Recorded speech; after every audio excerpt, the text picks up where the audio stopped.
Overhaul. "What you need, Henry," the Fat Controller told him, "is an overhaul." "Yes, sir," agreed Henry. "Does that mean I've got to go away to Crewe again, sir?" The Fat Controller laughed. "Not this time," he said. "You won't believe this, Henry, but nowadays the people at Crewe couldn't do the work you need." Henry stared, and the Fat Controller laughed again. "Don't worry," he said. "We can do everything at my works. All I have to do is get you there." "If James takes the express tomorrow," went on the Fat Controller, "we can couple you in front.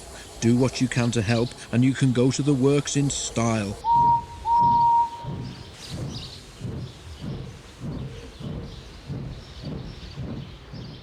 Henry told James that night. "Help me?" James snorted. "I don't need help. I can pull the express by myself, thank you. Overhaul indeed. 2 engines on 1 train is an overhaul, if you ask me." But the Fat Controller had already made the arrangements, so there was nothing James could do about it. Next morning, James backed onto the coaches in the big station. Henry followed and was coupled in front. James was not in the best of tempers, but when the Fat Controller came to see them off, James tried not to show how cross he was. "Good luck, Henry," said the Fat Controller. "The people at the works know what to do, so you won't be there too long. James and Bear will take turns with the express when Gordon is busy."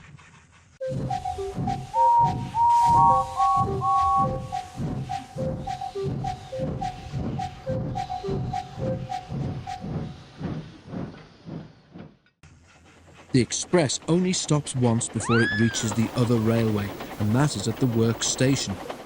Because of his leaky smoke box, Henry could not help very much, but he saved his hardest effort for Gordon's Hill. The 2 engines raced up it faster than they'd ever done.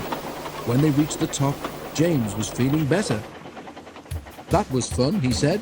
"We might even be early at the workstation. We shall need extra time to uncouple you anyway." James spoke too soon.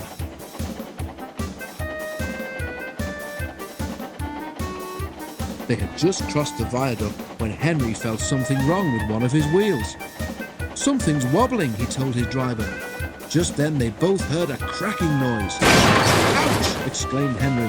"Whatever it is, I think it's broken."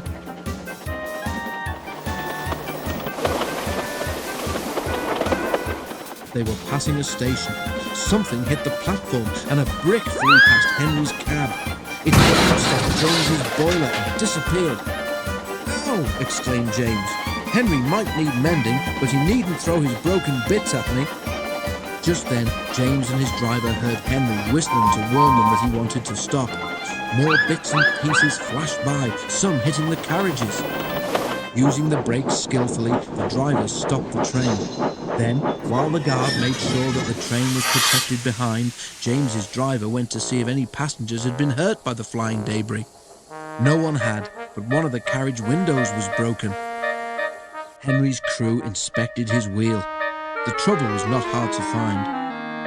"Your wheel has a steel rim called a tyre," Henry's fireman told him. "It has broken and come off. It's a miracle it didn't do more damage."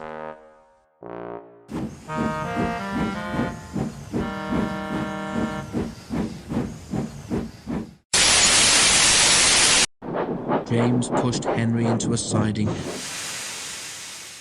and went back to the train. "An overhaul, is it?" grinned James as he passed.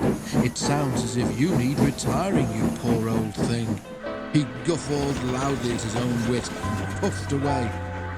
Henry smiled to himself. "I don't know about retiring," he chuckled.